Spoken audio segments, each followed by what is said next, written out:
नमस्कार दोस्तों, स्वागत है आपका आज के मुख्य समाचार में, जिसमें सबसे पहले और बड़ी खबर में आपको बताएंगे कि मोदी सरकार की चीनी गारंटी की कोई एक्सपायरी डेट नहीं, खड़गे का बयान।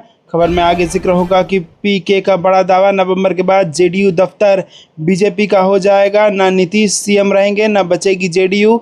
खबर में आगे जिक्र होगा कि आती हो रही है अन्नदाता की जिंदगी, राहुल गांधी ने महाराष्ट्र के किसानों को लेकर मोदी सरकार पर साधा निशाना। इसी के साथ आगे जिक्र होगा कि बीएमसी चुनाव से पहले फिर भिड़े उद्धव ठाकरे, एकनाथ शिंदे, सुप्रीम कोर्ट पहुंचा मामला, धनुष बाण किसका, आपको बताएंगे। और इसी के साथ आगे जिक्र होगा कि महागठबंधन की सरकार बनी तो दिव्यांगों के लिए मंत्रालय और आयोग का गठन किया जाएगा, तेजस्वी यादव का बयान। जी हाँ दोस्तों, हर एक खबर की गहराई में आपको ले जाएंगे, लेकिन उससे पहले आपसे निवेदन की वीडियो कीजिए लाइक और चैनल को सब्सक्राइब करके बेल आइकन दबाकर कमेंट में लिखिए जय हिंद। रुक करते हैं सबसे पहले और बड़ी खबर की तरफ। मोदी सरकार की चीनी गारंटी की कोई एक्सपायरी डेट नहीं, खड़गे का बयान। जी हाँ दोस्तों, आपको बता दें कि कांग्रेस अध्यक्ष मल्लिकार्जुन खड़गे ने गुरुवार को केंद्र की मोदी सरकार की चीन से गलबहियां करने की नीति को लेकर सवाल खड़े किए और कटाक्ष किया कि इस सरकार की चीनी गारंटी की कोई एक्सपायरी डेट नहीं है। कांग्रेस अध्यक्ष खड़गे ने एक्स पर पोस्ट किया कि प्रिय नरेंद्र मोदी जी, खबरों के मुताबिक चीन ने भारत के विनिर्माण क्षेत्र से अपने अधिकारी वापस बुला लिए हैं। उन्होंने सवाल किया कि क्या ये सच नहीं है कि मेक इन इंडिया और आत्मनिर्भर भारत पूरी तरह नाकाम। मोदी सरकार ने डोकलाम और गलवान भूलकर चीनी कंपनियों के लिए लाल कालीन बिछाया था और चीनी नागरिकों के लिए वीज़ा जारी करना आसान कर दिया था ताकि पीएलआई योजना में फ़ायदा मिले। क्या ये सच नहीं है कि मोदी सरकार इस पर कोई कदम नहीं उठा रही है और चीनी अधिकारियों ने भारतीय ऑटोमोबाइल उद्योग तक को आधिकारिक नियुक्तियां या सहमति नहीं दी है। रुक करते हैं अगली ब्रेकिंग न्यूज़ की तरफ। नवंबर के बाद जेडीयू दफ्तर बीजेपी का हो जाएगा, न नीतीश रहेंगे सीएम, न बचेगी जेडीयू, पीके का बड़ा दावा। जी हाँ दोस्तों, जनता दल यूनाइटेड के दफ्तर के बाहर लगाए गए पीएम मोदी के पोस्टर को लेकर जनसुराज के सूत्रधार प्रशांत किशोर ने तंज कसते हुए कहा है कि नवंबर के बाद जेडीयू दफ्तर भी भाजपा का हो जाएगा। चुनाव बाद ना तो नीतीश सीएम रहेंगे और ना ही जेडीयू नाम की कोई पार्टी ही बचेगी। उन्होंने कहा कि बिहार विधानसभा चुनाव में एनडीए और जनसुराज के बीच सीधी लड़ाई होने वाली है।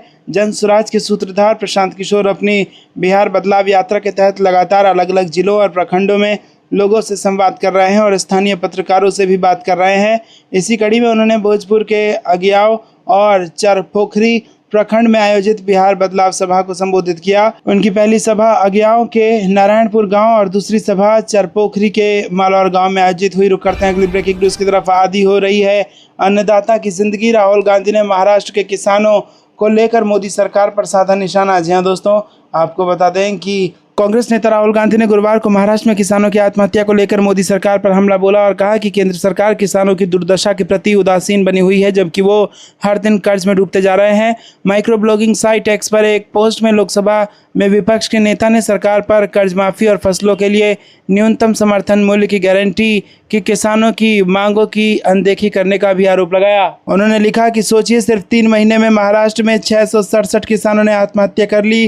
क्या ये सिर्फ एक आंकड़ा है? नहीं, ये 667 उजड़े हुए घर हैं, 667 परिवार जो कभी नहीं संभल पाएंगे और सरकार चुप है, बेरुखी देख रही है।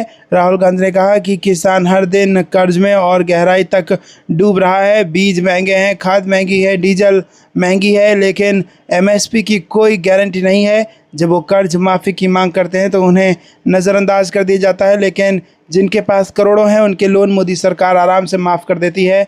आज ही की खबर देख लीजिए, अनिल अंबानी का 48,000 करोड़ रुपए का एसबीआई फ्रॉड। इसी के साथ दोस्तों रुक करते हैं अगली ब्रेकिंग न्यूज़ की तरफ। बीएमसी चुनाव से पहले फिर भिड़े उद्धव ठाकरे, एकनाथ शिंदे, सुप्रीम कोर्ट पहुंचा मामला, धनुष बाण किसका। जी हाँ दोस्तों, महाराष्ट्र की सियासत में एक बार फिर शिवसेना के दो धड़ों उद्धव ठाकरे और एकनाथ शिंदे के बीच टकराव तेज हो गई है।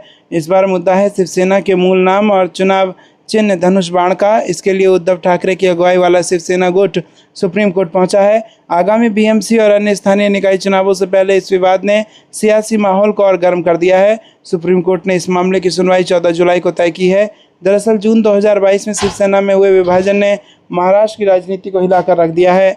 एकनाथ शिंदे के नेतृत्व में पार्टी के एक बड़े धड़े ने उद्धव ठाकरे के खिलाफ बगावत कर दी, जिसके परिणाम स्वरूप महाविकास अघाड़ी सरकार का पतन हो गया है। शिंदे ने बीजेपी के समर्थन से नई सरकार बनाई और मुख्यमंत्री बने। इस बगावत के बाद फरवरी 2023 में चुनाव आयोग ने एकनाथ शिंदे गुट को शिवसेना नाम और धनुष बाण चिन्ह आवंटित कर दिया, जबकि उद्धव ठाकरे गुट को शिवसेना नाम और मशाल चिन्ह दिया गया। उद्धव ठाकरे ने इस फैसले को असंवैधानिक बताते हुए सुप्रीम कोर्ट में चुनौती दी थी, जो पिछले 2 सालों से लंबित है।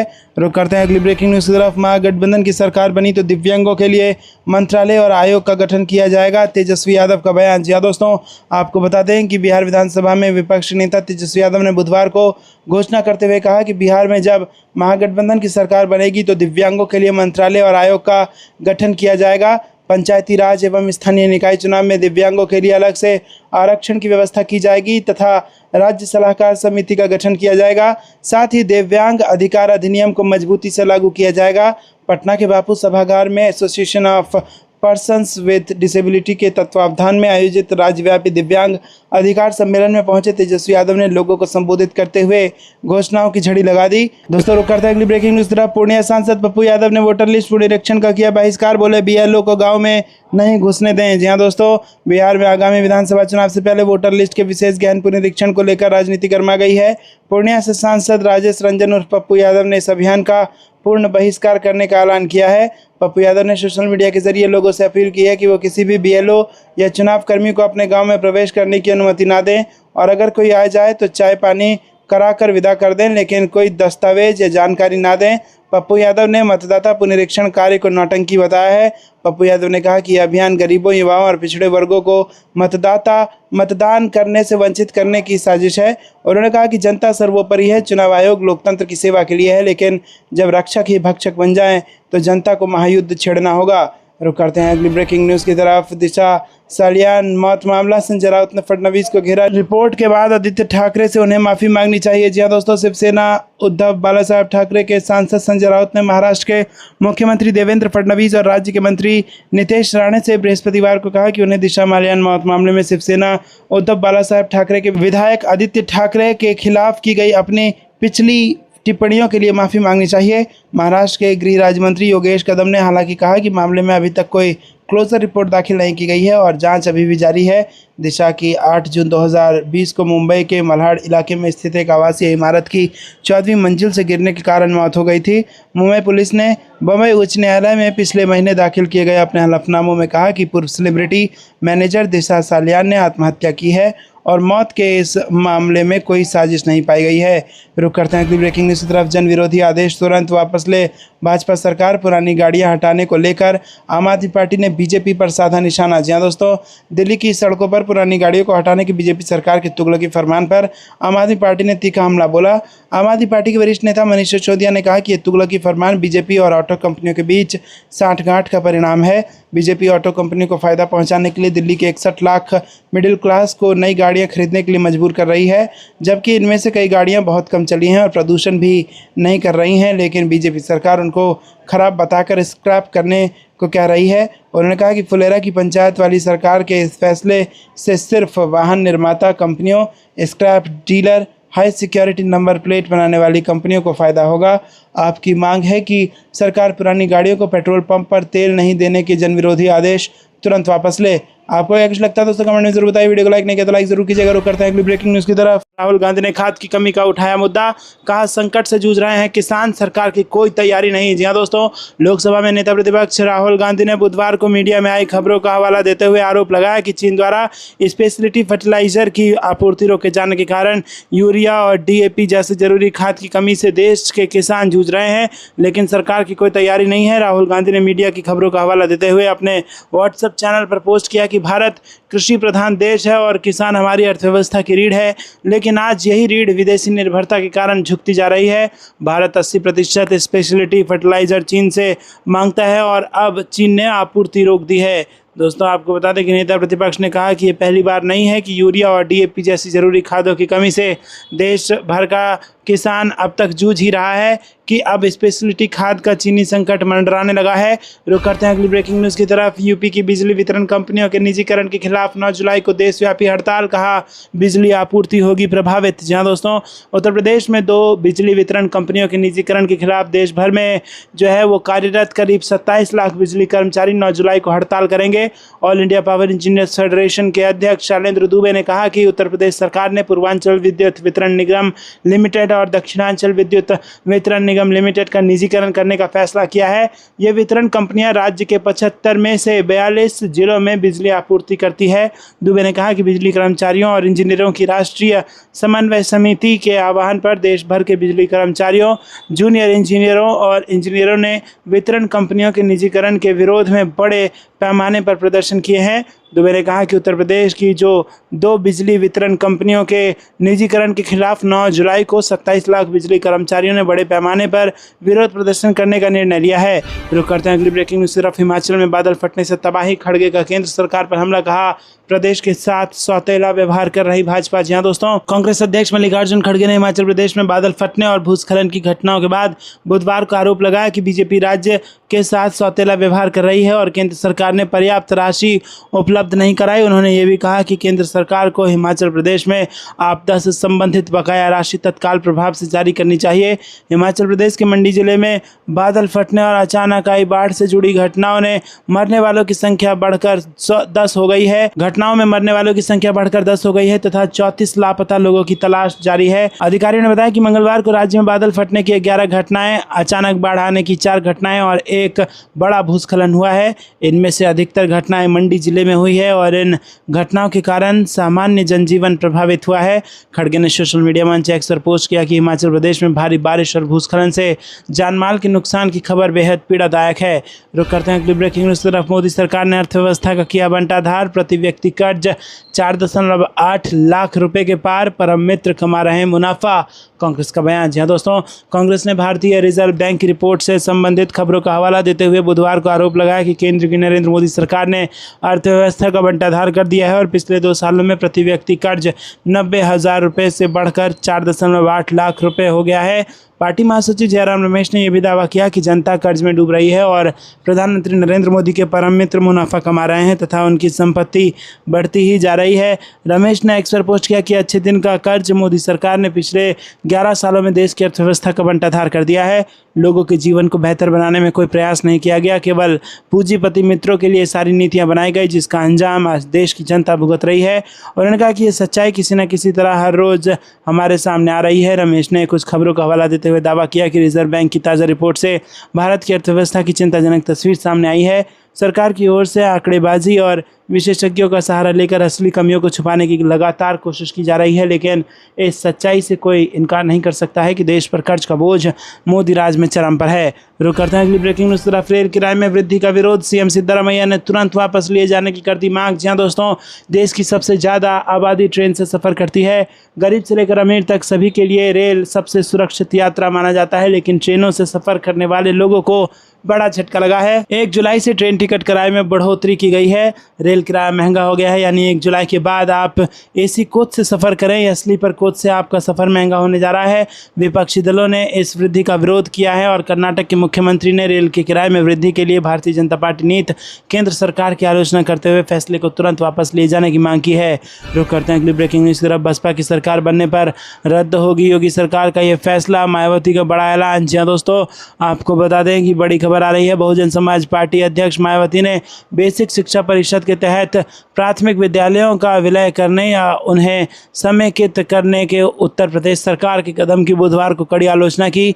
उन्होंने आरोप लगाया कि इस फैसले से गरीब बच्चों को नुकसान होगा, सरकार का ये फैसला तुरंत वापस लेना चाहिए। मायावती ने सोशल मीडिया प्लेटफॉर्म एक्स पर एक पोस्ट में इस निर्णय को अनुचित, गैर जरूरी एवं गरीब विरोधी करार दिया। बसपा सुप्रीमो ने कहा कि इस कदम से आर्थिक रूप से कमजोर पृष्ठभूमि के करोड़ों बच्चे अपने घरों के पास सुलभ और सस्ती शिक्षा से वंचित हो जाएंगे। बेसिक शिक्षा परिषद उत्तर प्रदेश सरकार द्वारा प्राथमिक विद्यालयों के युग्मन एकीकरण की आड़ में बहुत सारे विद्यालयों को बंद करने वाला जो फैसला लिया गया है वो गरीब बच्चों के हित में नहीं है। उन्होंने इस निर्णय को तत्काल वापस लेने की मांग की है। रुक करते हैं अगली ब्रेकिंग न्यूज़ की तरफ। तेजस्वी यादव का बड़ा दाव, महिलाओं के लिए माई बहन मान योजना, हर महीने 2500 रुपये देने का वादा। बिहार चुनाव से बड़ी खबर। जी हाँ दोस्तों, बिहार विधानसभा चुनाव 2025 से पहले महिलाओं को साधने के लिए तेजस्वी यादव ने बड़ा ऐलान किया है। उन्होंने सोशल मीडिया के जरिए घोषणा की है कि अगर राज्य में उनकी सरकार बनती है तो माई बहन मान योजना के तहत बिहार की हर माता और बहन को 2500 रुपये प्रति माह दिए जाएंगे। उन्होंने कहा कि इस योजना का उद्देश्य बिहार की महिलाओं को आत्मनिर्भर, समृद्ध और स्वस्थ बनाते हुए उनके जीवन को आसान बनाना है। आरजेडी नेता तेजस्वी यादव ने लिखा कि ये कार्यक्रम हमारी सरकार का गरीबी कम करने, लैंगिक समानता को बढ़ावा देने और हाशिए पर रहे नागरिकों की सामाजिक और आर्थिक क्षमता में निवेश करने की दिशा में एक सीधा और प्रभावी कदम होगा। हम बिहार की हर माता बहन के जीवन में सकारात्मक बदलाव लाएंगे। रुक करते हैं अगली ब्रेकिंग न्यूज़ तरफ। जातियों में नफरत खोलना चाहती है भाजपा, अखिलेश यादव का बयान। जी दोस्तों, आपको बता दें कि समाजवादी पार्टी अध्यक्ष अखिलेश यादव ने भाजपा सरकार को अहंकारी बताते हुए कहा कि उससे सावधान रहना है। ये जातियों में नफरत घोलना चाहती है, समाज को धर्म और जाति के नाम पर लड़ाती है, विपक्षी दलों को बदनाम करने के लिए झूठा प्रचार कर रही है। अखिलेश यादव ने बुधवार को पार्टी कार्यालय में विभिन्न जिलों से आए कार्यकर्ताओं के बीच ये बातें कही और उन्होंने कहा कि भाजपा झूठे वादे और नारे देकर जनता को गुमराह करती है। भाजपा नारा विकसित भारत का देती है, लेकिन गरीबों को इलाज नहीं मिल रहा है। अस्पतालों और मेडिकल कॉलेजों में सुविधाएं नहीं हैं, कहीं डॉक्टर नहीं, कहीं दवाइयों और जांच की सुविधा नहीं। अखिलेश यादव ने कहा कि इस सरकार में शिक्षा व्यवस्था का बुरा हाल है। सरकार ने जानबूझकर शिक्षा को बर्बाद किया है और निजीकरण को बढ़ावा दे रही है। भाजपा सरकार षड्यंत्र के तहत प्रदेश में 5000 प्राथमिक विद्यालय बंद कर रही है और ये वही विद्यालय हैं जिन्हें चुनाव के दौरान बूथ बनाया गया था और भाजपा लगातार हार रही है। भाजपा नकारात्मक राजनीति करती है। अगर इतनी बड़ी संख्या में विद्यालय बंद हो जाएंगे तो गरीब बच्चे कहाँ पढ़ेंगे। रुक करते हैं अगली ब्रेकिंग न्यूज़ की तरफ। 21 अक्टूबर को वोटिंग और 24 नवंबर को नतीजे। बिहार विधानसभा चुनाव की फर्जी तारीख वायरल। जी हाँ दोस्तों, आपको बता दें कि बिहार में इस साल होने वाले विधानसभा चुनाव को लेकर राजनीतिक सरगर्मियां तेज हैं और इसी बीच सोशल मीडिया पर 21 अक्टूबर से 20 नवंबर के बीच 6 चरणों में चुनाव कराने और 24 नवंबर को नतीजे घोषित किए जा रहे हैं, जिन्हें चुनाव आयोग ने सिरे से खारिज करते हुए इसको फर्जी बता दिया है। राज्य के मुख्य निर्वाचन अधिकारी ने बुधवार को बयान जारी कर कहा कि बिहार विधानसभा चुनाव कार्यक्रम अभी तय नहीं किया गया है। सोशल मीडिया पर चल रही इस तरह की खबरें जनता के बीच भ्रम फैलाने वाली है। आयोग ने यह भी साफ किया है कि चुनाव की तारीखों का ऐलान केवल भारत निर्वाचन आयोग ही तय कर सकता है। किसी भी अनाधिकृत स्रोत से फैलाई गई जानकारी पर भरोसा न करें। रुक करते हैं अगली ब्रेकिंग न्यूज़ की तरफ। रायबरेली पहुंचे कांग्रेस प्रदेश अध्यक्ष अजय राय ने कहा कि विकास के मुद्दे पर फेल हो गई है बीजेपी, प्रदेश में जंगल राज। जी हाँ दोस्तों, आपको बता दें कि खीरो थाना क्षेत्र के महारानीगंज में व्यापारी की गोली मारकर हत्या कर दी गई थी। बुधवार को कांग्रेस प्रदेश अध्यक्ष अजय राय व्यापारी की घायल पत्नी को देखने के लिए रायबरेली एम्स पहुंचे। उन्होंने महिला के परिजनों से मुलाकात की और उन्होंने पुलिस और प्रशासन से जल्द वारदात का खुलासा करने की मांग की। उन्होंने कहा कि भाजपा विकास के मुद्दे पर फेल है, इसीलिए वो इस तरह की हरकतें कर रही है। योगी सरकार के जीरो टॉलरेंस पॉलिसी के बावजूद रायबरेली में घर में घुसकर व्यापारी और उसकी पत्नी को गोली मारी जा रही है। गाजियाबाद में थाने के बाहर गोली मारी जा रही है और कांग्रेस प्रदेश अध्यक्ष अजय राय ने कहा कि पूरे देश में कानून व्यवस्था ध्वस्त हो चुकी है। एक व्यापारी को घर में घुसकर गोली मारी गई और उसकी हत्या कर दी गई है, उनका गला काट दिया गया है, उनकी पत्नी को भी गोली मार दी गई है। आपको क्या लगता है दोस्तों, कमेंट में जरूर बताइए। रुक करते हैं अगली ब्रेकिंग न्यूज़ की तरफ, जहाँ पर आपको बता दें कि वक्फ कानून को लेकर भड़के MIM चीफ ओवैसी कहा गोल गुंबज का मालिक अब ASI बन गया है। जी हाँ दोस्तों, ऑल इंडिया मजलिस इत्तेहादुल मुस्लिमीन के सुप्रीमो असदुद्दीन ओवैसी ने वक्फ कानून और उत्तर प्रदेश में कांवड़ यात्रा के दौरान की जा रही सख्ती को लेकर केंद्र सरकार और NDA के सहयोगी दलों पर जमकर निशाना साधा। आंध्र प्रदेश के कुन्नूल में सोमवार को एक जनसभा को संबोधित करते हुए ओवैसी ने वक्फ कानून को मस्जिदों, दरगाहों और कब्रिस्तानों को छीनने का हथियार बताया और NDA के सहयोगी नेताओं, विशेष रूप से TDP प्रमुख चंद्रबाबू नायडू और जय सेना नेता पवन कल्याण पर भी तीखा हमला बोला। ओवैसी ने वक्फ कानून को लेकर केंद्र सरकार की मंशा पर सवाल उठाते हुए कहा कि आपको समझाने के लिए बता दूं कि वक्फ कानून कुछ ऐसा बनाया गया है कि मिसाल के तौर पर यहाँ कुन्नूल में गोल गुंबद की दरगाह है, सबसे ये कानून बना है, वक्फ बोर्ड उसका मालिक नहीं है, ASI उसका मालिक बन चुका है। ये कानून मस्जिदों, दरगाहों और कब्रिस्तानों को छीनने के लिए बनाया गया है। रुक करते हैं अगली ब्रेकिंग न्यूज़ की तरफ। आर्थिक अन्याय का हथियार बना जीएसटी। पीएम मोदी के कुछ अरबपति मित्रों को लाभ पहुंचाना मकसद, राहुल गांधी का आरोप। जी दोस्तों, कांग्रेस नेता राहुल गांधी ने माल एवं सेवा कर यानी कि जीएसटी के लागू होने के 8 साल पूरा होने के मौके पर मंगलवार को आरोप लगाया कि आर्थिक अन्याय का एक हथियार बन गया है और इसे प्रधानमंत्री नरेंद्र मोदी के कुछ अरबपति मित्रों को लाभ पहुंचाने के लिए डिजाइन किया गया है। लोकसभा में नेता प्रतिपक्ष ने मौजूदा जीएसटी प्रणाली में संशोधन की मांग करते हुए कहा कि भारत एक ऐसी कर प्रणाली का हकदार है जो केवल विशेषाधिकार प्राप्त कुछ लोगों के लिए नहीं बल्कि सभी के लिए काम करे। जीएसटी को 1 जुलाई 2017 को लागू किया गया था।